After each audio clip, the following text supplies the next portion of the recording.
Hey everyone, I'm Marcus. And I'm Charlie, and this is the Mood Booster podcast. Each week in this podcast, we dive into conversations about joy, growth, just being better people, basically everything that we go through in our lives. We're not here to preach, just connect, reflect, and hopefully give you guys a little bit of a lift wherever you are.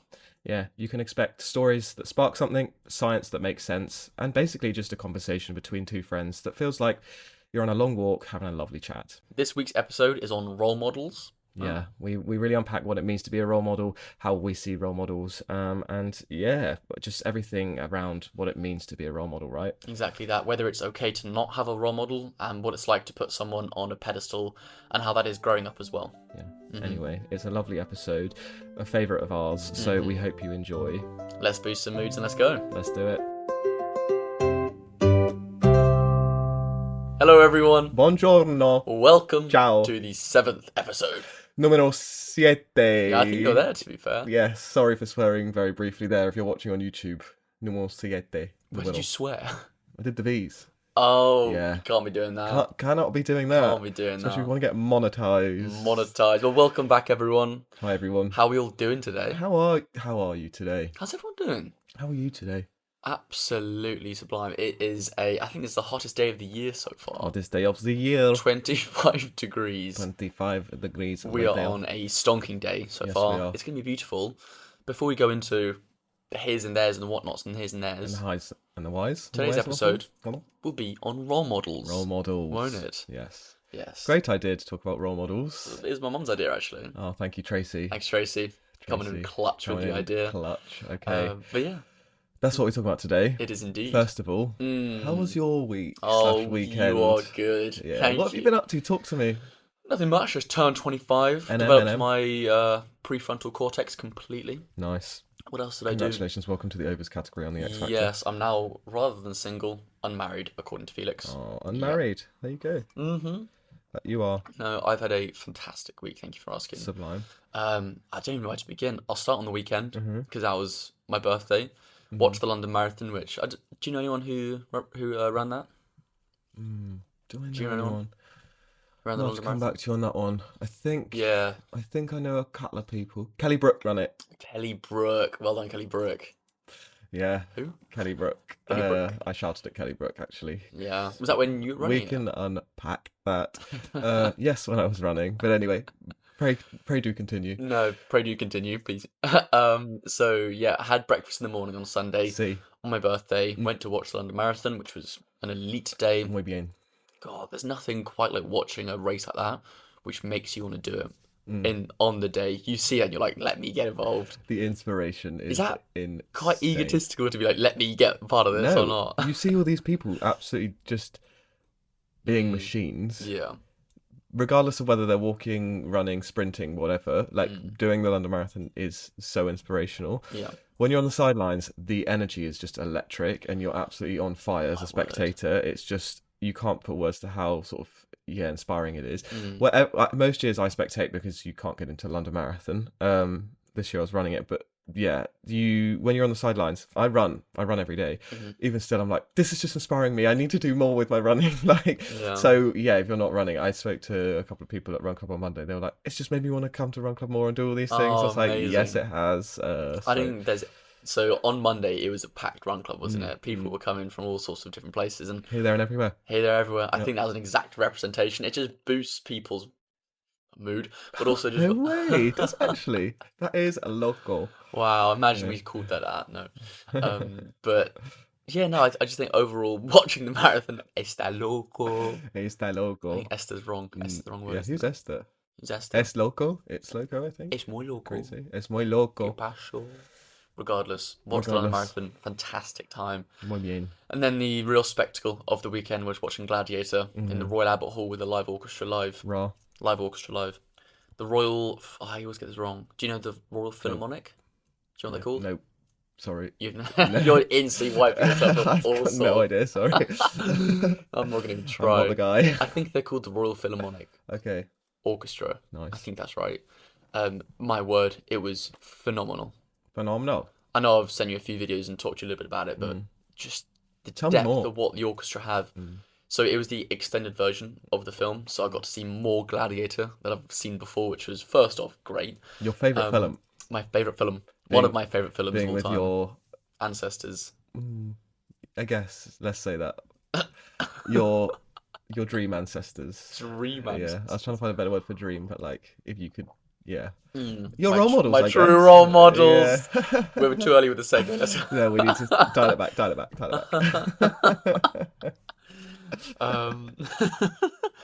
So watching it was just phenomenal. It was just too early. No, it was just phenomenal to watch it. The music, they were just playing all the good songs again and again, but just Banger. in greater depths as well. Banger. There's a after song called banger. Progeny, written by Hans Zimmer. Progeny. No, and that was being played all throughout. My word, if you love live music like orchestra, you got. I love how you went to the steps song. What are you thinking about the Progeny? That song, I can't remember the Progeny. no, it's like the I don't know anything about this That's steps? genre of music, but it's like let's just say the kids listen to it in the club. It's like a In the club was 50 Cent. Drum and bass, I want to say. Did I'm not going to try and sing it. Please, enlighten us. We'll put it on the carousel or something. Prodigy is neither of us have our phones, but Progeny. it's like a house tune. artist. Yeah. Or Regardless. drum and bass. They're the same thing. They weren't playing that live in the Royal Albert Hall. No, okay. I don't think so, at least. Okay. I might have missed that one. Right. When I went to the toilet. Yeah. Regardless, watch that in the evening. I shed a tear. Oh, I cried. Not many films have brought me to tears. Brother Bear. Brother Bear has. Fault in Our Stars has as well. I wept at that film. Right. You know that film? No. It's great, to be fair. Is it the one where one of them has cancer? Yep. Right. Okay. Absolutely. Makes sense. Makes sense. Is that the one you watched on the way back from Let Garda? Back from Garda? No, that was. Yes, it was. Yeah, I don't know. Yes, it was. I wasn't allowed to watch it. You were watching Gavin and Stacey, weren't you? Yeah. Yep. Anyway, so I was brought to tears by it. Just the whole score. Just it was so powerful. The music. Sat there listening to it. Obviously, the movie is fantastic as well. Just the whole thing, start to finish, was elite. Sublime. The Royal Albert Hall is amazing as well. Oh, it's incredible. The actual building itself is beautiful. I've never been there before. We go there every year. Well, I say every year. We've been for the last 2 years. And it will now probably become a Christmas tradition. What, you and your family? No, the house and the extended friendship group. I'm looking forward to that. What do we watch? The London Community Gospel Choir, and it's insane. Is it good? Yeah, they're so good. I'm looking forward to that. It's really good. Invited myself there. Well, you were invited last year as well, to be fair, but I think you had your granddad's birthday or something. Was I invited? Yeah. London Gospel Choir. Yeah. Granddad's birthday would have been. Lucy came along. Yeah, you were invited last year, but yeah, I think it was your granddad's birthday or something. So you didn't come, but you will be invited again this year. Thank you very much. I'll have to see what I'm doing on that day. As of course. Mum and Granny's birthday again. Really cool. But I'm glad you had a nice time. Yeah. So overall, week around that has just been great. 12 out of 10 birthday. Oh, birthday was phenomenal. 12 out of 10. It also allowed me, I think, since our conversation about birthdays, to sit in it more, to practice a bit of what we were preaching, to try and be more conscious about saying, oh, it's my birthday. Like, even at the Run Club, when you were saying, does anyone have some wins? And I was like, it's my birthday yesterday. Like, that took a little bit of, nice effort, conscious effort from me to say, I'm going to tell everyone here. And that was quite nice as well. I'm glad. So I think just starting to practice a bit more of what we do preach here. Good. Well, we don't preach, but just practice what we say. And yeah, just overall, a really nice week, I think, as well. Good. How was your week? Lovely. Yeah, my week was good. It has been. What did I do? What did you do? Well, celebrated your birthday on Friday evening. And then, yeah, that was really nice. Made some homemade coleslaw, potato salad, all the things. Oh, yeah. It was delicious. Then Saturday, had a run club with Jack, our friend, and then went to the London Excel Centre for the London Marathon Expo to collect bibs. Came home, did work, and yeah, just chilled out before the marathon on Sunday. So you run the marathon? Número 3. Golly, Marathon número 3 in was it? Oh, 6 weeks. Yeah, in 6 weeks. And a little sprinkle of half marathon in there as well, Sheffield half. So yes, ran London Marathon on Sunday as Jack Ruin's guide runner, which was incredible. I might just mention Jack is a Paralympian, which is very cool. So I got to run a marathon with So cool. with a Paralympian, which is my claim to fame. Mhm. Other claim to fame, saw Clara Amfo along the course. I know you don't know who any celebrities are, but I saw Clara Amfo. I was like, I never say Big up anything to Clara celebrities. Amfo. I never say anything to celebrities just because I don't. We'll get into today, but part of me is like, I don't really. Anyway, I don't speak to them as I wouldn't speak to any other stranger. But something just came over me when I saw her on the sidelines, and I was just like in this euphoria anyway, running. I was like, Clara Amfo, you're a flipping legend. And she was like, hi. She was really nice. Did you say that? Yeah. Elite. She said that. Hi. Yeah. Then I proceeded to shout at Kelly Brook. And we were guide running. Yeah. I'm not. Maybe I shouldn't say this. Anyway, we were guide running, and maybe I'm not. She probably just didn't realise or couldn't hear or whatever, so it's not her fault, and I'm sure she didn't have this intention. But yeah, we were coming past, and Iona, the fellow guide runner, was very. She was going up to everyone like, guide runner coming through, please just make way for the guide runners because you have to go two breast or whatever that thing is. You have to go two of you. And she just wouldn't move. And Iona was like, guide runner, please, can you let them pass, please? And she wouldn't move. And obviously Jack's already there getting quite like overwhelmed. And I can't imagine how difficult that is. There's people everywhere in your way. You can't fully see them and understand where they are, and you don't have that perception. So you're relying fully on these two humans that are guiding you and getting you through like a safe route. So when, that didn't happen, I just got a bit defensive, and I was like, okay, this is not moving. I didn't know who it was.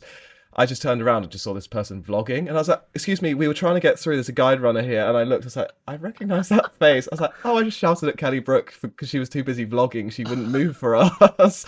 So hi Kelly Brook, if you're listening, I hope you had a great marathon. No hard feelings, I'm sure you didn't hear us. That sentence right there, I shouted at Kelly Brook because she was vlogging. But it did give me an appreciation because I know that you shouldn't, or wearing headphones is not great because you can't really understand what's going on around you or hear, and you don't have that extra sense to help you when there's a whole field of people running next to you. I now have a new level of appreciation for that because I haven't really ever put myself in the shoes of someone who is like visually impaired and can't see where they're going very well. Being a guide runner fully gave me that appreciation. People, like so many people just had no idea what was going on, and when we were asking them to sort of, can we come through, just because their headphones were in, they were fully immersed in their headphones, couldn't hear, and it just made me be like, I can really see how for someone who needs the cooperation of people around them because of their disability or whatever, that is really difficult. And I don't know, when you're running a marathon, you need to like look after yourself and do what you need to do. So if that's listening to music and distracting yourself, that makes sense. But I don't know, it made me realise there's a whole other sort of situation or need that I was sort of naive to or didn't consider because it's not something that I, have experienced myself personally until now. So it's given me an appreciation for that. And I always say anyway, don't wear your headphones because soaking in the atmosphere is the best thing you can do to get you through a marathon. But that was purely for that reason, not because of, trying to consider people's additional needs. So it's just given me that appreciation because that was hard to contend with for sure, and I only did really well to in the moment ask people to move because people weren't listening. It's lovely that it's given you that perspective from guide running to that's the thing, like the fact that you've done that for someone else and then you've been able to become even more aware. Like I think we are very open-minded as people and we always try and understand where other people are coming from, but it just goes to show like you can be open-minded but there's just so many other perspectives, needs and different I guess avenues or needs within life that you, until you're in that, you can never fully consider. So I'm not blaming myself for not considering that before at all because I don't have capacity or scope to be able to understand every single person's lived needs and experiences, but I guess in just going through that with someone, it has opened that sort of my eyes to that, as going through something else with someone in the future would also open my eyes to their additional needs in different areas. It's why, like, this is not at all what the episode's about today, but like, I'm not someone myself who identifies as transgender or non-binary or anything like that. I personally, from my own perspective, don't understand that experience. However, and from my mind, just because I haven't been through that, it doesn't mean that that person's experience is any less valid than mine. And it's just a prime example of like, until you've lived something, you can never fully understand it. So why on earth would you try and like negate or invalidate or whatever? Because anyway, I don't know why I went to there, but it's just a prime example in my mind of like, you can't really understand someone's experience fully. So like, I don't know, it just gave me a full appreciation that I hadn't had before. That's amazing. I think it's exactly why traveling or anything else in that nature is so good for you, because it expands your horizons. It opens your eyes to different ways of life which you would never have thought of if you weren't in those shoes before. Exactly as you just said there, just because you haven't lived that life doesn't mean that you don't know what it's like. And it's the most closed-minded thing to think that you know it, even though you haven't lived in whatever shoes of that other person. And from trying new things like guide running Jack, you've been able to once again, learn something new, open a new avenue, which just makes you that much more rounded of a person. Yeah, which is lovely. Yeah, for sure. So it was fantastic. Thank you. It was I want to like continue that on, but where it's not at all the conversation today. We can do a little bit if you got more to say there. Well, it's like I'm also a trustee for a charity for people with learning disabilities, and even still, I don't know anywhere near enough of that experience. But someone with a learning disability is just someone with a learning disability. That's not like, if you've met one person with, that's the saying, if you've met one person with a learning disability, you've just met one person with a learning disability. But again, it's sort of trying to understand those experiences and not just be like, oh, there's this group of people over here who have all these, subsets of needs, and actually just understanding those individual experiences is really important, and trying to help those people on an individual level, as you would just as you and I would just have a conversation, I would help you on an individual level. I guess, just, I don't know, listening. I think that's what I value so much in our friendship. At the core of it is how we allow each other, or sort of spur each other on to become a lot more open-minded in any, maybe it's just you to me, but that's at least my experience with things, is that from meeting you, I've become a lot more open-minded. Not that I was closed-minded before, but become a lot more appreciative of other people or whatever it is.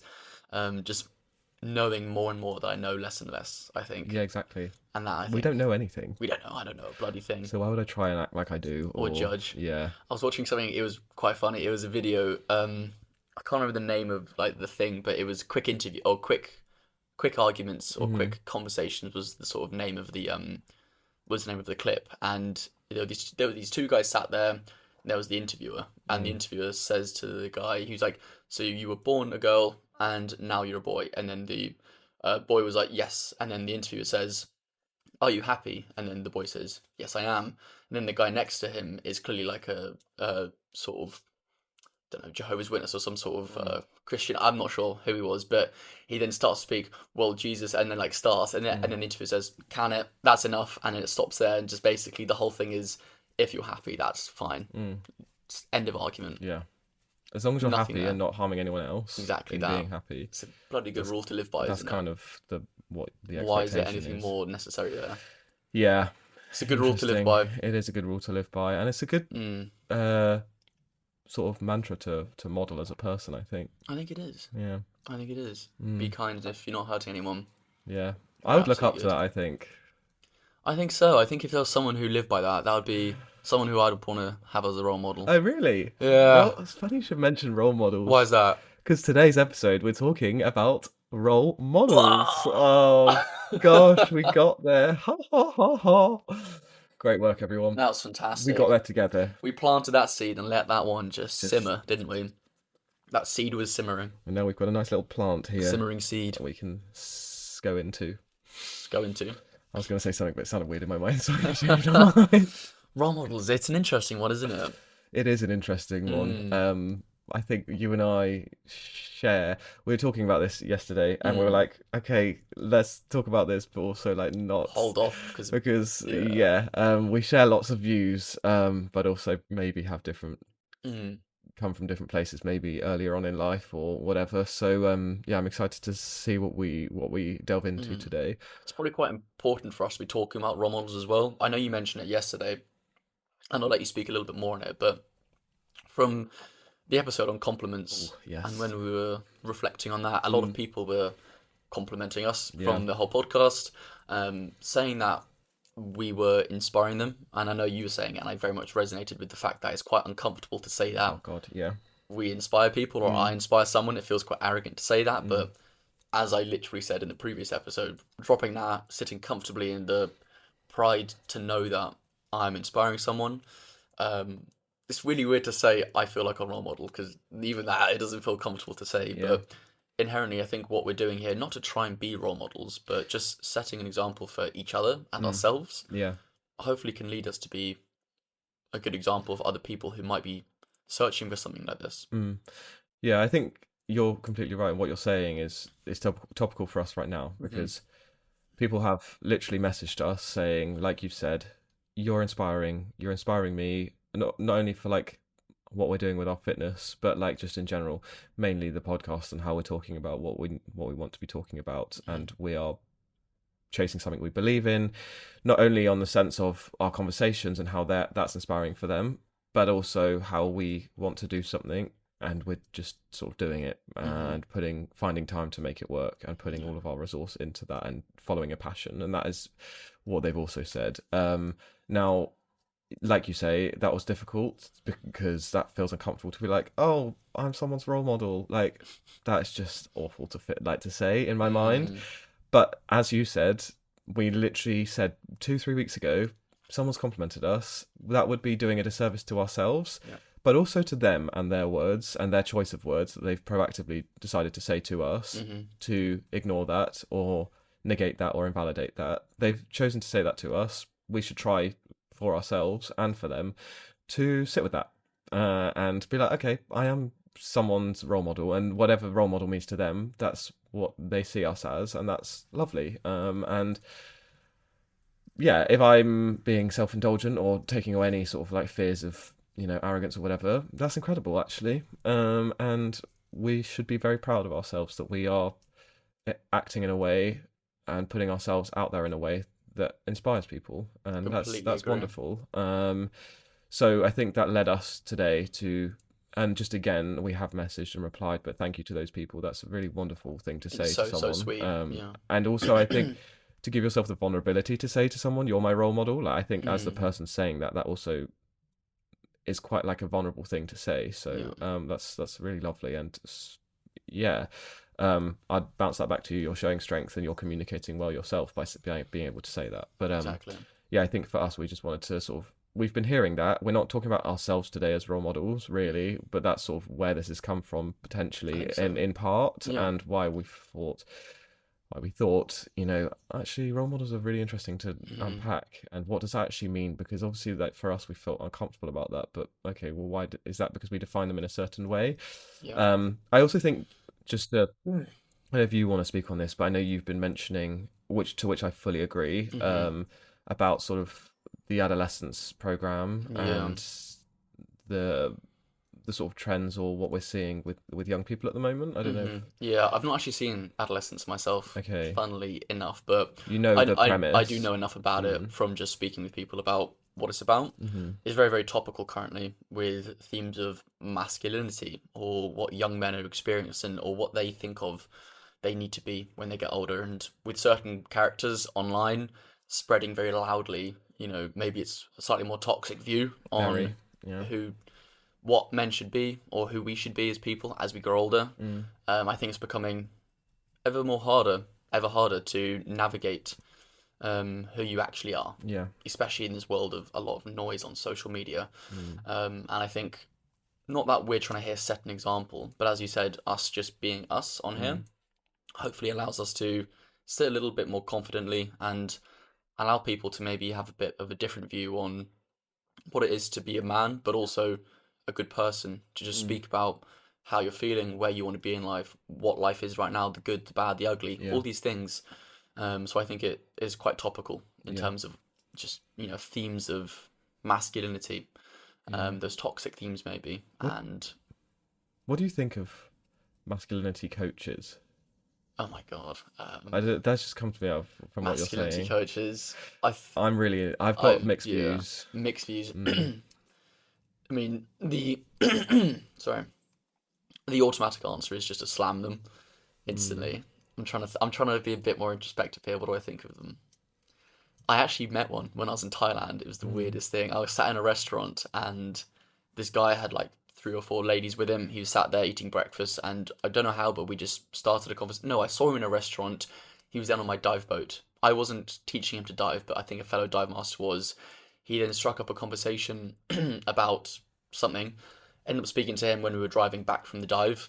And I remember on it, I was asking him what he did, and he said he was a dating masculinity coach. So guys online would message him, and he'd basically teach them how to talk to women and how to be more of a man. And my instant reaction was, I think, a bit of sadness for these people who were messaging this guy. Yeah. I do not want to judge. I think there's so much there which is deeper in terms of how do these people feel so lost that they feel like they need to pay to learn how to speak to women. Or, I mean, I think it's representative of maybe a failed culture where people feel like they don't have the role models or the right role models to learn how to be the best version of themselves, and that this information to find a partner or be happy is required to pay someone on how to speak to women. It just feels very Black Mirror to me. This is how to speak to women. Also put to women on this other sort of plane. Yeah. Like the whole it just makes me masculinity. feel quite uncomfortable. I don't get it personally. And we just said not 5-10 minutes ago, I try and lead with an open mind with all of these things. Yeah. So this is why I have mixed feelings about it, because it makes me uncomfortable, but there's probably perspectives that I'm not privy to or I'm not considering. But at the same time, I just think, firstly, how to speak to women, it just gives me the ick. Like, if you're trying to other It does instantly, doesn't it? Bodies of the human species and be like, this is an other of people, therefore it implies that they are a subset of individuals who need speaking to, or who can be tamed, because this is how you tame them, this is how you speak to them. It just gives me the shivers. And I'm not saying that is necessarily what he was doing, but from a zooming out, that's what it sounds like. How to speak to women is just wild to me. Like any other human being, one woman is one woman, one man is one man, one person is one person. How are we supposed to if you're speaking generically of I'm a dating and romance coach, of generally, if no matter who you want to sort of court or pursue, this is how you can just speak to a human being.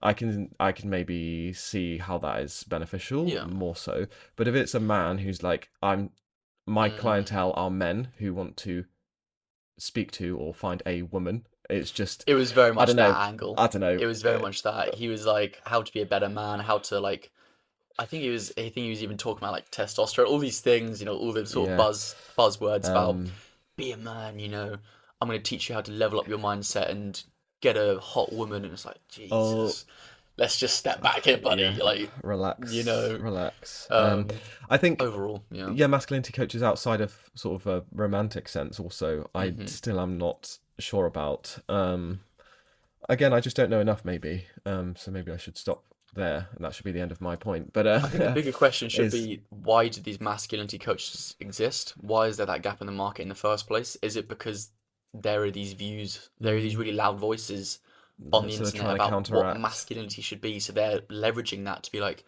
all these young boys are seeing, young men usually are seeing these figures saying, there's this person there with all his cars, that's the goal for me, I need to stretch to that. Is that because there's a lack of good men or good people who are speaking what it is to be a good person? I don't know. So it's probably a bigger question we should ask. Maybe we just need to be focusing on being good human beings as opposed to because I know we've spoken about this before, but men and women and any other people have elements of masculinity and femininity within them, regardless of their gender. We all have feminine qualities and masculine qualities, and some people want to lean more into one or the other. I don't know. Maybe it's just about being a good human being. No, it does lead on to an interesting conversation about masculinity versus femininity, and if there's a balance, if there's all about balance, if that exists, is it all social and human constructs? But sort of dialing it back to role models, I think that's why it's relevant, is because... Interesting. Sorry to interrupt, carry on. No, I was just going to say that's why it's relevant, is because there's a lot of, I'd say, quite negative role models, at least what people are looking towards, especially when they're younger. And again, not that we're trying to be a role model, but I think from trying to better ourselves, at least within this sort of conversation, I know I'm learning so much from this. I think it's allowed us to sort of sit in what we're doing and set a bit of an example for some people. Yeah. Talking of, and bringing it back to role models specifically, do you, I know we were speaking before about, I think you know where I'm going, like when you were younger, maybe only looking for like male role models potentially. Yeah. What, I guess I didn't really know my question, but just thinking about actually realizing or understanding that why only male role models, or like that it's okay to see role models in other people that aren't just linked with gender, I guess. But maybe for us, that then, like, before we go into that, we need to unpack like actually what we see as role models. What is a role model? Yeah.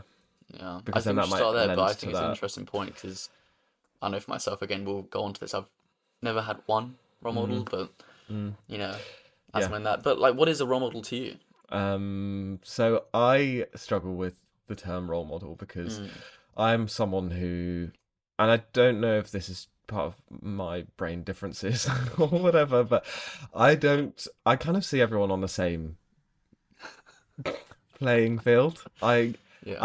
This idea of, I like notoriety and celebrity and those sorts of things. It just makes me feel a bit icky seeing someone here to be above me or like here, and I'm not saying everyone sees a role model to be like that, but my idea of what society deems role models are is like kind of like the idol, you know, this person up here on this pedestal who we deem to be sort of superior to ourselves in a way because we're aspiring to be like that up there. And that's always just made me feel a bit uncomfortable because I'm like, we're all human beings. We all have strengths and weaknesses. We all take a dump. It's true. We all cry on our pillow at night time sometimes. Exactly. We're literally all a ball of cells. Yeah. So for me, I find it slightly uncomfortable when it's like, oh, this celebrity or like whoever is incredible. I want to be like them. Don't get me wrong. I can fully appreciate when someone is a master of their craft and they have they're an incredible singer or they're an incredible broadcaster or whatever, and you could see that they've worked so hard and they are someone who's just honing in a skill and following a passion and doing so well at that, and I appreciate and admire that so much. But for me, that's where that comes from. That the role model is seeing someone's behaviors and how someone acts as opposed to the product or the person themselves. Completely and maybe that's that distinction for me, the balance. I mean, it's all about balance, isn't it? It is, and I think, speaking out loud, that's probably how I see a role model. It's actually more the behaviors that are enacted and the values that someone displays or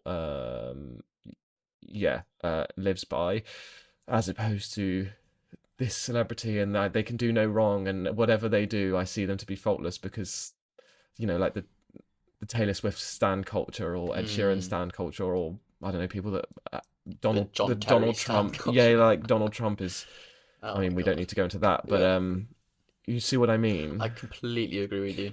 Yeah. So I think that also bringing it back to us, when someone's like, "You're my role model," I'm like, I know myself, obviously, the most anyone can know me. That's me. I know me. So when someone's like, "You're my role model," I just am like, I guess see my flaws, and I'm like, how can that be something that someone looks up to? But that's not what they're seeing, and they're seeing my behaviors and how I'm acting. So yeah, that is actually okay. That is, I'm being a role model in that sense. Has the mirage or the facade of social media, mirage was the wrong word there, the facade of social media allowed more people to step into this role model because you don't put all your flaws on there? Yes, 100%. And it's not me pathologizing social media because it's just another platform like red carpets and the Sun newspaper back in the day, or, you know, whatever. Radio. It's just another version of that. But there's so much more access to it and it's wide and everyone has a phone in their pocket. And I see people on social media who have very much become people's role models. Especially like, I guess if I'm speaking from a micro lens, like in the running world, for example, you see these people who come onto social media with no running qualifications or training background. This is very specific, but I'm sounding a bit moany here. But like, they're just like, this is how you can get a 5K PB. Do this interval training plan. Do this, this, and this. again, with no backing, and people, because they speak with chest and they speak with confidence and they don't doubt themselves, people just see that. People just see the confidence and they're not doubting themselves, and also because, for whatever reason, they're fast themselves. You can be fast, it doesn't mean you're a good coach. They're fast themselves. They're amazing. I'm going to follow them and follow their word, and live by it as gospel. And I sit uncomfortably with that, and it's probably why it's taken me a while to become more confident on social media, because I don't sit with that confidence, because I see my flaws before anyone else does. So I'm like, well, how would I tell someone how to get faster at a marathon? Because I'm just just another person that, forgetting the fact that I've run for 1,500 days in a row, and I've run several marathons and have very good repertoire of running. I don't see that. I just see what my flaws first. So I don't think I'm not saying that they're wrong and I'm right, or vice versa. There's probably somewhere in the middle, but I do struggle a little bit with people portraying or sending out information to people. I think it's more the information. Completely. And this is one example within the running field where you could be telling someone to do an interval training plan that they're not ready for, and they're going to do, and they're going to injure themselves. It's like, you're not a coach, don't try and be a coach. Get the qualification if that's something that's your passion. If you're doing it to get views and to get monetized, then maybe do it in more of an ethical way, in my opinion. But that's in the running world. You have people spouting things about ice baths, or how to be a man, or how to date women. I don't blooming know, like all of the things, Whatever it is, and it just lends itself to. I'm not saying we shouldn't have free speech and all those things, because of course we should. Well, in my opinion, of course we should. But leveraging and taking advantage of people. Anyone could be a role model, and anyone that's susceptible to information without critical thinking, which with the internet, unfortunately, sometimes we lack, because we see things as at face value. We can get into some sticky situations. There's a prime example of that. I think I was like 14 when I started getting into the gym. I idolized like these big buff people, clearly on steroids. It was like a thing. It was a brief stint that I went through when I was younger. Of course, I had no sort of person to guide me or mentor me in that. I just had YouTube and these sort of Gymshark videos. I was like, oh my god, I looked up to these people as like gods and deities. I remember when I first ordered protein powder, my mum was like, this could be dangerous, like what is this? She had no idea, but I was looking up to these people. I remember distinctly, I think I was 14 or 15, there was a company called Shreds. This came back to my memory like a year ago. I was like, oh my word, how I almost got caught is so dangerous. I was young, naive and susceptible, and there was this company called Shreds. It was like a pill that you could take and it would make you look, and on the cover was this guy who was completely shredded, like juiced to his gills, like completely just not natural at all. That was like the sort of poster boy of this pill that you could take. I remember trying to speak with this chatbot, trying to order it. It was like £100 or so for these magic pills. Oh god. And I remember distinctly the person messaging back, the English was really poor. It was like, are you 18? Please can you tell us that you're 18 so that we can send this to you? Like, and I just remember I did never order it, but I recall so distinctly that me in my naive self was trying to thinking that, oh, I need this, let me just reach out for it. I never acted on it, but how many people would have been caught in a trap in any sort of field? And it's that exactly, I think, the internet, what is beautiful for is it allows genuine information to be more accessible than ever. But in these fields that you're saying, whether it's masculinity coaching or whatever, it can be very, very dangerous. Yeah, it can be. And even I know it's so difficult because you can't and you shouldn't police what people say. But I've not experienced this ever myself, so I don't have personal experience with this, so I won't go into it too much because it's not my place to. But people with or have a history of an eating disorder, they're saying that you've got these people sharing information about how you should count macros or do with macros and all whatever, and these people who are in recovery for an eating disorder have spent years being taught about nutrition and all these things and how to eat healthily and or whatever. And yes, they're just one person who has an eating disorder, like they're just one person. But I've seen videos of them being like, these people are just here spouting nonsense about like, this is what you should be doing and shouldn't be doing and how you can cut and all these things. And it's just so dangerous. Jesus. So yeah, I think that's why, going back to role models, I do struggle a little bit with. It sounds like I've got a chip on my shoulder, which if that's the case, then I'll take that. So be it, yeah. I do struggle a little bit with the whole pedestal thing and seeing someone to be not critically thinking about other people and just seeing them. They are this person I look up to, therefore everything they say and do is what I aspire to be or whatever. It's just not how we should be, in my opinion, and why I think, for me, the behavior is the role model. Is what we should be looking at. I completely agree with you. Call me Bandura, social learning theory, modeling behaviors. Bandura. Yeah, do you remember Bandura? I didn't. I went into that in psychology. You didn't do behaviorism. It's like one of the founding. I know behaviorism is one of the main pillars in psychology. Bandura. If I did, I've Mr. Canonica. I'm sorry if I've forgotten it. Bandura's Bobo doll study back in the God, I don't know what decade it was. I want to say like 70s, but it's not ringing a bell. Just children learn by imitating behaviors is a very basic study.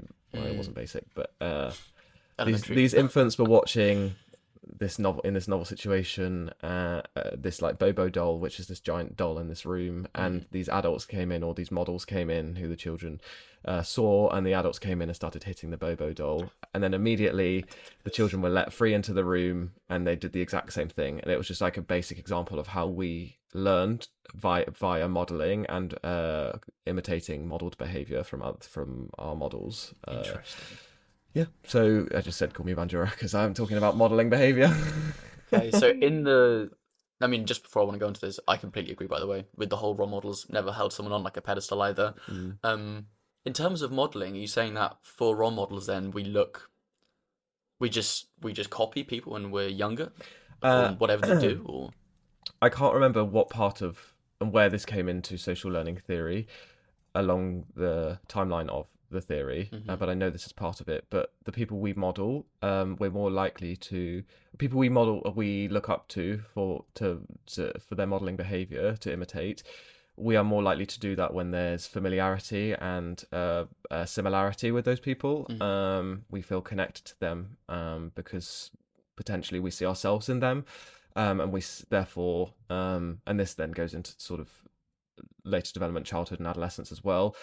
If we can see ourselves in someone else's shoes, we connect to them, we relate to them. There's that relatability and that similarity and familiarity, and those people we're more likely to look to as role models, because we can feel that connection to them in that way, and we feel somewhat like we could be them, or there is that it's that human connection, and we want to feel connected to human beings, and we want confirmation that we're doing the right thing. And if someone is similar to us and they're behaving in a certain way, that gives us confirmation that a similar being, a similar person is doing something and succeeding. And it's like it's also vicarious reinforcement as well. Vicarious reinforcement means you get positive reinforcement by seeing someone else succeed. So if someone else were to hit that Bobo doll and be given, this wouldn't happen because an infant wouldn't understand monetary value, but just as a basic example, if someone were to hit that Bobo doll and be given £100 and someone else came in, didn't touch the Bobo doll and didn't get anything, you would, from the theory of vicarious reinforcement, you would be likely to hit that Bobo doll because you saw and thought, okay, I want to get that £100. They got the reward for doing that, so I'm going to do that same behaviour. And again, that's more later development, not infancy. But yeah, there's that. So I'm connected to someone, I'm seeing similarity there. I also see them succeed. And if I see myself to be in their shoes because I'm familiar and connected to them in doing what they're doing or behaving how they're behaving, I could succeed in these ways as well. In terms of the familiarity, are there is it physical traits that we look for? Is it familial? All of the above. All of the above, which is potentially for you why, when you were younger and you were saying yesterday, you looked more to males for role models. I don't think it was quite so male orientated. No, I think I'm sorry, I thought you said that before. No, I was. So I never had a role model, one specific role model growing up. I felt a bit weird for not having one because whenever the conversation arose, which I don't think it did that much, but whenever it arose, I was always in my own head being like, I don't have a role model. Is this weird? I actually always thought, if I was to have a role model, it would be myself in 50 years because that's the person who I want to be, is the best version of myself. Nice. Not to be too preachy, but that was who I always thought I should be actually trying to be instead of someone else. Now, I very much drew inspiration from a lot of people in my life. My mum, my granddad, whoever it might be, there were certain traits or behaviours there that I was very much leaning on and pulling from, being like, that is cool, I need to do that. But never had a specific role model. How much of that was me growing up, feeling like I needed a male role model? I don't know. It does make sense though, because Firstly, I really like my role models me in the future. Yeah. That's so cool. Yeah. But it does make sense because of that familiarity or similarity. Mm. Especially if we're talking about some of the things that are topical at the moment, and even brought up in the House of Commons and our potential policy changes, especially within education. If there's young boys who see, let's just for the sake of this argument be binary in this, not there's young boys who are seeing the female population as an other. They don't connect to them, they don't relate to them. Yeah. They're never going to see someone that they don't connect to or relate to as someone to look up to. They can't relate to them. They feel like they're another. They feel like they are alien to them. They don't know them. Haven't had an experience with them. They are another being that is someone that they should intimately interact with, but they don't know how. So there's all of that frustration. They're just another. Yeah. They can only feel connection to someone that isn't another, their human being connection. That is their similarity, their familiarity, and that's why then they're gravitating potentially towards these males who show similar traits. It's that familiarity, and it's we know I subscribe to the evolutionary theory. To survive, you need to find your tribe and find your people. From an evolutionary perspective, when you amalgamate together, you're more likely to be able to overcome threats, whether that's the animal chasing you or whatever, or the other tribe. You're going to survive if you're together. To be able to find your safety net, one of the cues for that is people who align with you and people who share your values and share your traits. That similarity and familiarity is safe because it is a mirror of who you are. Is that your goal traits? Is that what you think you should be doing? Well, it's kind of mirroring yourself, because you need to find people, again, that have that similarity and that safety net in, okay, well, I know myself, and therefore the mirror of myself is going to be safe for survival. So therefore, when we look to role models, it comes from that place of, I know these people, they're safe for me, but I also put them on this pedestal. Where do these young boys then learn these toxic, I think we can say objectively toxic traits, which then allow them to put these slightly less ideal role models on a pedestal? Well, they might learn it from those role models. But then that's a bit of a catch-22. Well, the whole thing is, it's what came first, chicken or the egg. It's a vicious cycle, and I don't. Allowed online, is that why? Well, potentially, and they see that. We won't know, and it's an individual by individual, basis. But we won't know. Role model came first, those traits, and that young person came second, or vice versa. It's definitely not one or the other, and it's much more nuanced than that. But it's definitely a combination, and everywhere in between. Yeah. I think it's really interesting. I mean, something that we can also speak on is... But, I'm sorry, carry on. No, please, fine. carry on. Something that we can definitely speak on is how I think an increase in maybe a lack of a father figure can also have an impact on younger boys as well. Yeah. Especially younger men, when they're growing up not having a father figure. Now that, again, puts it into, I couldn't possibly have my mum or whoever, or a woman as a role model, because we're so labelled in this current culture as well, which is a shame. But I think that's from what you've been saying. A lot of the familiarity is leaning into gender as a young boy. It is, but I think there's a lot of unpacking that can be done there, because Completely agree. As we get older, but I don't know that it requires you to get older. It just requires you to understand that, women aren't another, or anyone else that's not a male isn't another. And there's so much to share with those individuals, to be able to see them as role models as well. And it's sort of unpacking all of those those sort of patriarchal systems that divide us, and sort of moving away from those, changing the language, integrating, and just integrating young people earlier, removing all these systemic things, removing language, don't be a girl, don't cry, all of those things that you say to a 3-year-old when they're crying, immediately, subconsciously making girls weaker and putting them down, and all those things. There's just so much systemically that it's just, we're not even touching the surface, that perpetuates and reinforces all of this divide between individuals. So it makes sense then why boys won't necessarily see a girl to be or a woman to be a role model, because they are someone else, and they might see that. Whereas actually, for me, and you said just a few minutes ago, both of our mums, key role models for us growing up, Exactly, as they should be. Yeah. I have 3 older brothers who are all my role models, and my dad was as well, and still is. But they're just because that's my family dynamic that they were male. My mum's very much a role model as well, and I couldn't say because I'd struggle with, and you asked me yesterday who my role models are, and I don't know now outside of my family who they are. I do have them, my friends. Like, I have more probably female role models than male at this stage, and there's no weakness in that whatsoever. If anything, strength is neutral probably. But like, well, let me ask you a good question then. Okay. One.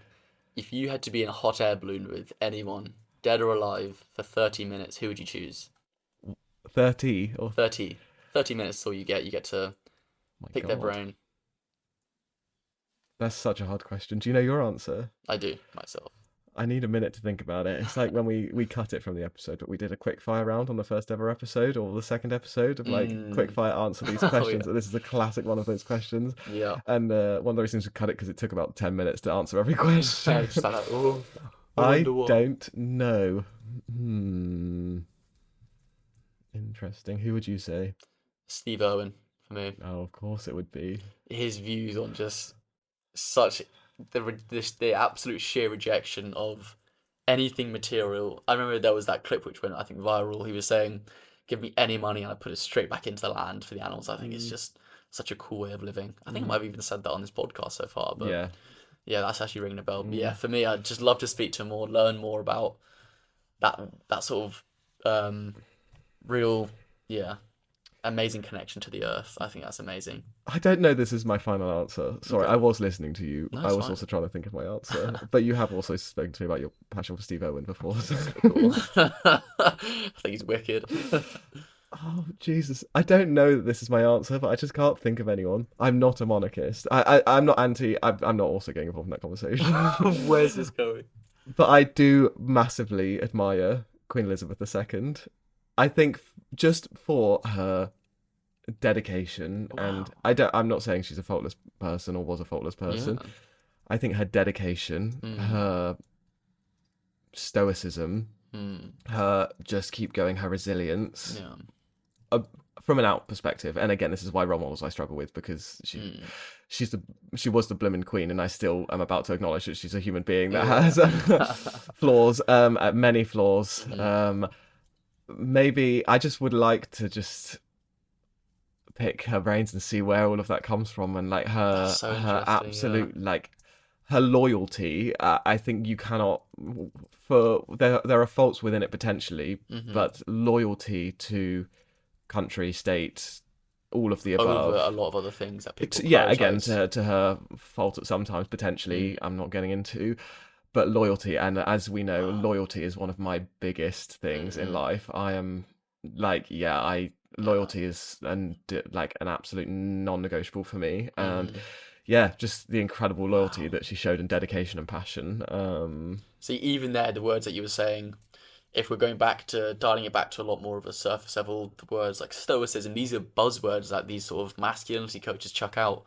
Why, tying it to a masculine thing or a male person takes away from people like Queen Lizzie II. She can very much be stoic, strong, all these masculine, typically masculine what is traits. That? Yeah. What is it at the end of the day? Why is it not just a human trait? I could be being ignorant here, but who decides what's masculine or feminine? It's all societal. It's all what we have deemed and put these on in the recent years, it seems like. Strength, loyalty, determination, passion, empathy, compassion, open-mindedness. These are all behaviours. Ingenuity, innovation, having autonomy and power in your agency. These are all behaviours and values that I see as behaviours to be role model behaviours. I don't see them to be gendered, personally. I think if we're trying to boil it down and try and unpack it, there's a flawed logic that men used to go out and hunt and women used to, stay at home, whatever it might be. Vikings, they had shield maidens. They'd come out very much and fight as well. Lionesses, they'd go out and hunt the food, bring it back as well. I think these things that we put on our culture nowadays anyway, anyone can get a job, go out and provide. It doesn't have to be that sort course, yeah. olden way of thinking. No, definitely not. So I think linking it back to role models, I think that's a cool role model. Yeah. I think I'd like to be in a hot air balloon as well. Yeah, I really know cool. that there are other people that I'm not thinking of, but right now, that just trying to me be that quick one. about it, I just find it. I think it's fascinating as well. Yeah, I just think so cool. I think when That'd be amazing. someone shows determination, passion, and what's the word, commitment To their to their cause. craft and Exactly cause, that. yeah. It's the same reason for Steve Owen as I well. was going to say the craft and cause could be flawed, so but it's still admirable. But I then don't agree with that because Hitler showed Get out of determination Hitler to his on cause, the and hot I air balloon. most Ask him why certainly he did do what not. he did. I most certainly do not support that. Yeah. So Yeah. yeah, I'm not sure with that one actually. But anyway, yeah, who do you see in 2025 to be your real life, sort of in your life role models that aren't celebrities or notoriety, like have notoriety? Just not, I don't say just to preface, but day to day people who are You connected know, to you. this is going to be maybe a bit of a boring answer, but it's gone a bit of a bell curve. It started out as me drawing these inspirations from my family. Went very much when I was younger to, who are these people online who I should look to? Very quickly gone back down again, I think, to my family. Okay. I think it's become a lot more real. I don't think I could name you one or two people. I think I try and draw inspiration from a lot of people in a lot of different moments and situations as Okay. well. Can you give me some examples and why they're Well, role for models? instance, with yourself as well, I draw a lot of inspiration from you in a lot of conversations, a lot of characteristics that I deem admirable. I'm like, that is a cool characteristic, or that's something that I'd be proud to show as well. So, although I don't put you on this massive pedestal, I very much admire a You lot can of do you as if you well. want. I don't mind. Yeah, no, I see you as more down there, Yeah, literally. tucked away in the because you're so short. Yeah. You're right down there, pal. Oh yeah. 5'9" versus 5'9 3/4. Hello. Oh, yeah. I think yeah. Thank you. I That's don't very think kind of I you to can say. give a I lot wasn't of fishing for that, different. but thank you for No, that. no, it's fine. I mean, my mum as well. I take a lot of inspiration from her as well. She's she's a steadfast woman. She's very strong. She's so kind and caring. She's patient. A lot of these things that I would want to be as a person myself, I would draw inspiration from as well. I don't think there are online people because I don't know them well enough to know their true selves to draw inspiration from them. So there aren't people that I put on these high and mighty sort of pedestals to really put as a role model. And if I was going to say it, it wouldn't be coming from a true place. Now, there are people who I admire, and I think say that commitment to a craft, like Steve Owen, is something like that is an awesome thing to do. Am I able to lean more into my own craft, drawing inspiration from the way he was shaping his life? But by no means was I like, this man is my deity. I shall follow him to my dying end. That's not what I'm sort of saying. No. I think for me, it's again, as what you were saying earlier. I don't think I can possibly have a role model, as everyone's just a person, Yeah. and that doesn't quite answer your question. No, it does. I think for me, I think it is a role model, but it's just seeing it to be in a different way as to what we originally thought they were. So like those people are potentially, if I were you, I would see them to be role models, but also see role models Define it to be differently. flawed as well, and that's okay, and that's part of why they're role models, because we can all be flawed. I've got a role model. Who? Julius Caesar. Of course. Yeah, We didn't need to ask that. You didn't need to tell us Maximus Decimus Meridius. that. I have to hear on a daily basis your obsession with the Roman Empire. Daily, The podcast listeners every episode now have to hear your obsession with the Roman Empire. I'm not sure if you guys knew I actually watched Gladiator on Sunday. That's my role model. I found one. Love that for you. Just ditching everything we've said in the past hour. There's so many things. You put the Roman Empire up here. I do not. And I'm just here like, all of these problems with it, the slavery and all these things. It's such an amazing time to be alive. Ooh, if you're a slave, I'm not so sure. Maybe not. But you do you. I do it tongue in cheek. 2 pints of lager. Yeah, for me, there's so many people, I think, and that's because I don't have it to be this huge thing. I think I see everyone in my life to be a role model in different ways. And I don't say that because I am about to give you examples, but I don't. So I don't say that to be sort of lack specificity or lack depth of reflection. Yeah. I truly just think everyone is a role model to me in small little ways that they act, and I learn from every single person I interact with, whether I see them at, I don't know, it's one barista I see on a morning and I have a fleeting 5-second conversation or 2-minute conversation with them, or one person I meet at a run club and never see again, or someone like you who I see every single day and share a lot of experience and time and all of those things with. All of those people in some capacity I see to be people I can learn from and grow from and share experience with. And in that sense, I define them to be role models because I define role models as that and not someone on this pedestal. Yeah. Some examples from me. My old housemate Nor. I don't know, this whole time we've been talking, I've been thinking about Nor because she is someone who has so much strength and she is so stoic and she just plows on and is one of the strongest people I know. And yeah, her strength is just so admirable. So I see her in that sense as a very key role model. Like you say, my mum as well, a strength. She's just so caring, compassionate, wants the best for her family and everyone around her. She's a hairdresser and her clients are just always offloading on her and sharing things with her, and she gives them that space to be able to do that. So, you know, like I said last week, even just from her ability to host and look after people and people just to feel like they can freely walk in the door and being able to build that space for someone or build that connection with someone is really cool that you've given someone that. So yeah, my mum, my brothers, all in their own respective ways. Just trying to think of other, I mean, everyone. Yeah. Everyone. I think this leads on to, this is going down as a very, very certain avenue, but I remember learning about this about a year ago. It's a spiritual belief of what the universe is. Now, I know it's a massive thing that I've just put out there, but it's a belief system in terms of what we see the world as. Everyone these days we see is so individualized. This is their person, they have their own thing going on. There's a certain belief system. I think it's Taoism. I don't want to, I'm maybe even saying that wrong. It's the belief system that we are all one. I am you, you are me, the person walking down there, I am them. This whole is one breathing system. Yeah. So it lends itself very deeply to these sort of themes of connectivity, you know, completely ripping away any sort of sense of, you know, we are all our own people. And it's actually saying, I think it lends itself into treating people with kindness. It's just believing that someone who you interact with, if they're angry and sad, not to judge them for that, but understand them because we have the capacity to feel these things and appreciate that I am this person who's angry. That is my version of me being angry as well.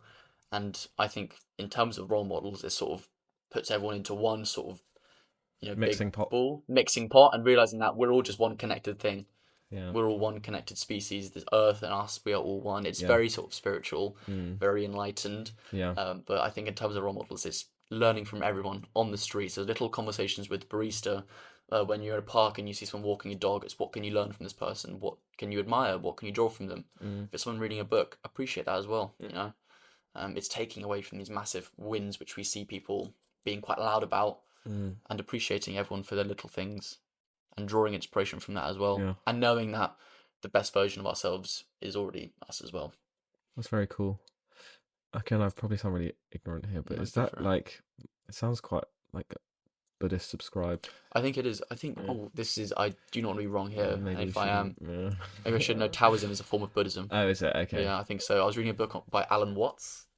Okay. Alan Watts, I think it is, and he was saying Taoism is a form of Buddhism. Okay. I think.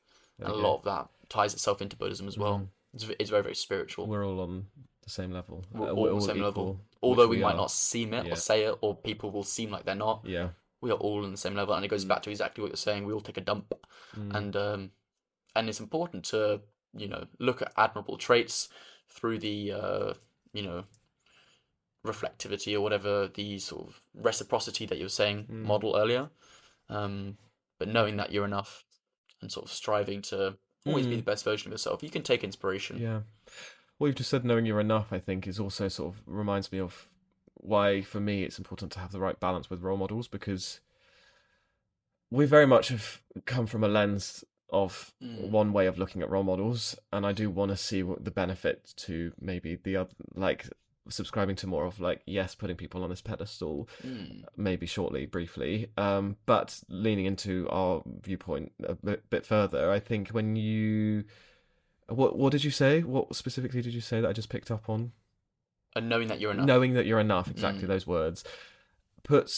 When you put someone on that pedestal, there is some sort of indirect potential self-deprecation in a way, because it's like they're better than me in that way, and by definition, therefore, you're not as good as.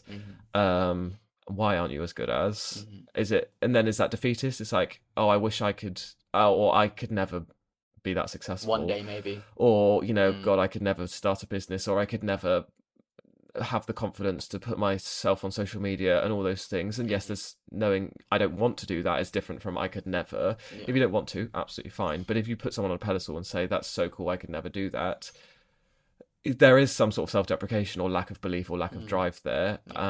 And yeah, I don't know. Do role models then perpetuate that sort of stagnation or feeling like you can't achieve because you're putting someone else over there in that space of success, but feeling like you couldn't do that? It's odd because you could almost ask the opposite question: do role models help people achieve certain goals? Yeah. Just hopefully, you always hear these big stories of people who end up being famous have these posters of people back in their age on their wall, be like, one day I'll get there. And that's why undying belief. And that's why maybe role models are helpful, and we've come from a very much a lens of we're all on the same, but can it be helpful to have someone up there that you're seeing to be helpful or healthy is different, but then would anyone achieve anything if they knew that from the age of one they were enough? And I don't know, it's a really interesting one. Well, I think there is a space for them being as productive and successful from my own metrics as I've ever been in my life, in line with having the most confidence I've ever had in my life. And so, yeah, I feel like I don't know where that was coming into the conversation, but does it come from a point of view knowing that you're enough, but also wanting to learn from others as well? Exactly, knowing I'm enough, so then being able to see these successful people and take inspiration from that, to enact that inspiration, as opposed to sort of either envy or, again, jealousy or whatever. Jealousy or seeing that I couldn't do that. But again, I just heard myself sounding quite privileged. I start from a baseline of a foundation of relative wealth in England and all those things. So of course, yeah. I see these role models and I see them to be something that I could reach, because I have the privilege in a way to be able to do that in many ways. I have a mobile phone, I have internet, I have water, all of the basic foundations of life, then also paid employment and all those things. So just to say that. It's really interesting. Yeah. I think you've hit the nail on the head there. Carry on, sorry. No, I was just going to say, I think that's great in terms of knowing that you're enough, but also having these traits. How do you know then what traits what traits are right or wrong, and what to try and learn from others? Well, I think everyone has their different preferences for values, and it's all about balance. It's all about balance, isn't it? Everyone has their preference for values and what they see to be sort of values that they want to enact in life or think are worthwhile and of strength and merit. So that's personal preference, but I think as long as you're enacting values and behaviors that are not harming people and are showing all of those sort of things of the good human qualities of open-mindedness, compassion, kindness, drive, loyalty, personally I think that is an objective thing, that they are good things that we should be striving for. I don't think that's like a personal opinion preference thing, like to be a kind person we should all try and be kind. Are you happy and are you harming someone? Yeah. Yes, no. End of conversation. Yeah, exactly. Okay, bye. Yeah. All right, see you. Bye. Yeah. So, yeah. I do think that's, if we're trying to wrap it back to, I know we were saying a lot of people are getting lost, there's that lack of figure, and it's that sort of clawing to not know who to look for. And I know we spoke to put on a pedestal. And I know we spoke in that a lot about boys and males, but I think this is for anyone, right? It is, but if we're talking about our own experiences, I can't speak of what it's like to be a girl growing up. I can imagine it's very, very difficult, but for my own experience, it's just navigating knowing who to put as a role model, knowing whether I need one, that confusion and sense of loss, being like, do I need one? Am I wrong for not having a role model? Does that come from me not having enough in my life? Yeah. Is this, am I not enough? Because other people are like, oh, this is my role model. I want to be like this person when I grow up. And I'm like, I don't know. Does that mean I'm not enough? Does that mean I'm stupid? Whatever these things, these questions growing up you have, or I used to have when I was growing up. And I think as I've gotten older, it was that bell curve, is just sitting confidently, knowing that everyone's a human. Everyone has their flaws. Now, there are very much traits which I want to draw inspiration from, like yourself, my brothers, my mum, my granddad, whoever it might be. But it's also fine to know that I'm enough as well. And just being open to learn from other people, having that open-mindedness. It's a trait that I love in a lot of people. It's really nice. Especially yourself as well, is the ability to challenge others, challenge these social stigmas, and trying to be as open-minded as possible. Yeah. It allows you to grow. Yeah. It does. Growth is where it's at. We're always growing every day. Growth is cool. Growth is cool. Growth is cool. We should get that on our foreheads. Yeah, growth is cool. Just here. Growth is cool. Growth is cool. Read it and weep. That would fit on the fingers, right? No, it wouldn't. Maybe toes as well. Yeah. I was about to put my foot up on camera, but not for free. Follow our Patreon. Guys, we got foot content over there. Oh, you might do. No, we don't. Selling out foot pics. No, we don't have foot pics. That was interesting. It was. Really enjoyed that once more. Role models. Role models. Role models. Do you think that you're a role model, Marcus? Yes. Good man. Yes. Do you? I do. Yeah. Yes. No. We're each other's role models. We've said that many times. We are. Beyond anyone else, we know that we're role models because we've told each other we are. Draw a lot of inspiration from each other. Yeah. And if you're inspiring one person, that's enough. Yeah. That's enough. Inspiring yourself. I'm my own role model, like you said. Exactly that. So me in 10 years, the best version of myself. That's my role model. 1% better every day. LSKD, we love you. Yeah, there you go. I don't know what that was. What's that cigarette? That's it. But it's just good to turn out to be a cigarette. Have you never done that before? No. Kiss in the way. Gods. The LSKD gods. The LSKD gods. Wow. So, Charlie. Yes. What's your mood boost for this week? Wrapping it all up. My mood boost. Ooh. On Saturday, I was in my grandparents' house. We were in the conservatory. Sat there before we were going out to dinner. So my granddad, my nana, my mum, myself, and Felix. And Felix and I, sorry.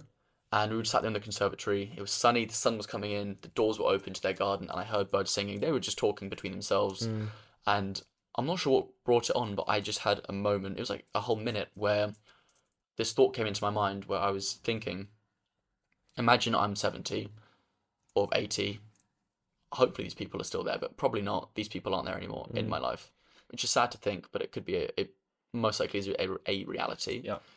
What would I give at that age to be back in that moment now? There is no tangible money I would pay to be back in that moment I'm in now, to be surrounded by family I love who are happy in the conversation. Birds are singing, the sun's on my face. I'm young, healthy, starting a cool adventure with a great friend.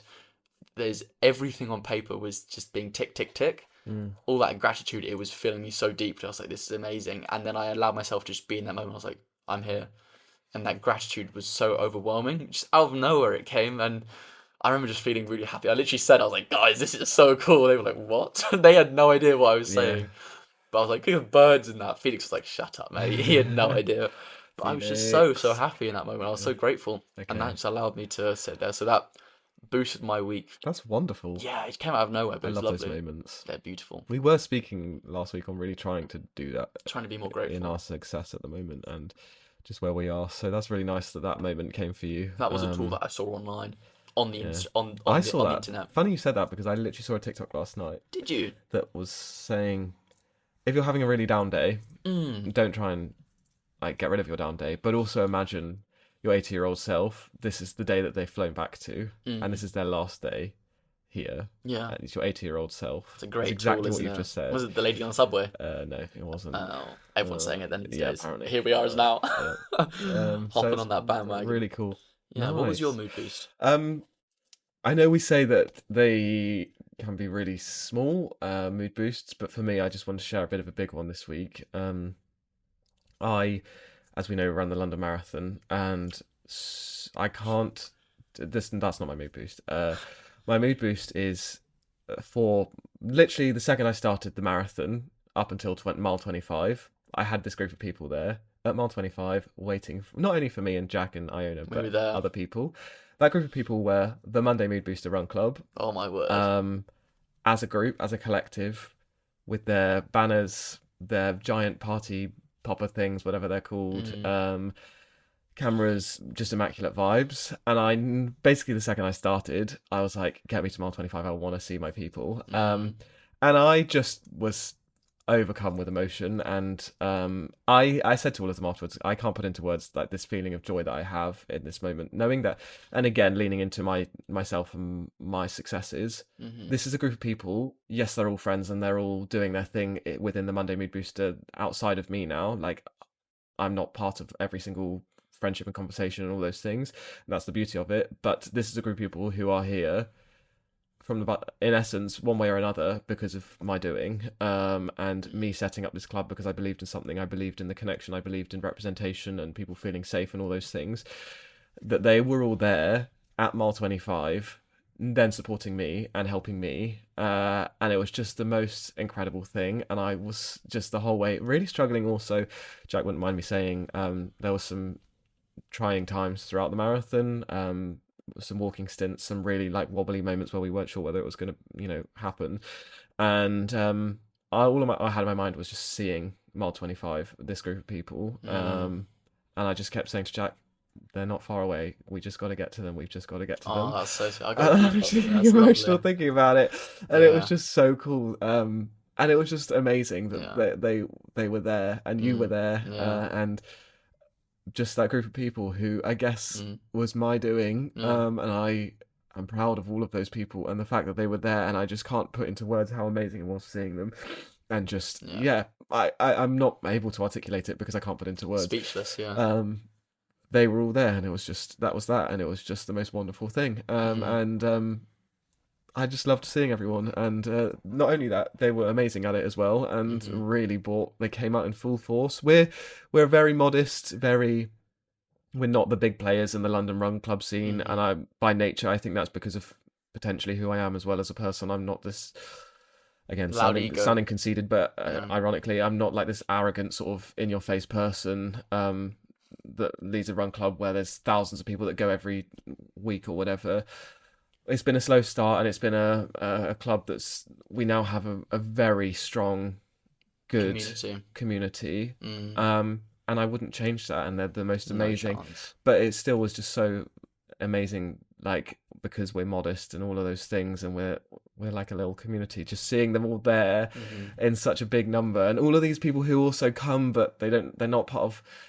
Yeah, I also don't like the cliques and all those things that can happen in these run clubs. But seeing people who wouldn't necessarily be part of a stereotypical clique or whatever, just everyone there who don't necessarily aren't the closest of friends, or they don't socialize outside of the Mondays that we run together, but like seeing Dave there or whatever, and other people, it's just so nice. When I was in the group, just seeing everyone tracking you guys, be like, they're almost here, isn't it? Everyone, the excitement to see you guys come by, and then just the absolute roar of cheer and pride.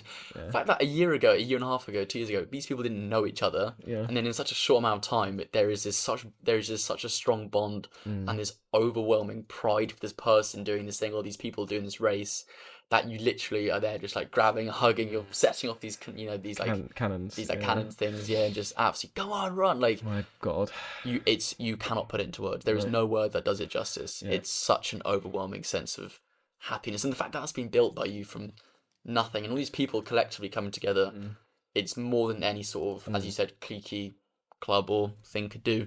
It's genuine, it's raw, and it's real. It's so lovely, and you can't emulate that. You can't buy it. So you cannot. There we go. That was my mood boost. Epic mood boost. And yeah, it was a cool memory for sure. That's elite. I love that.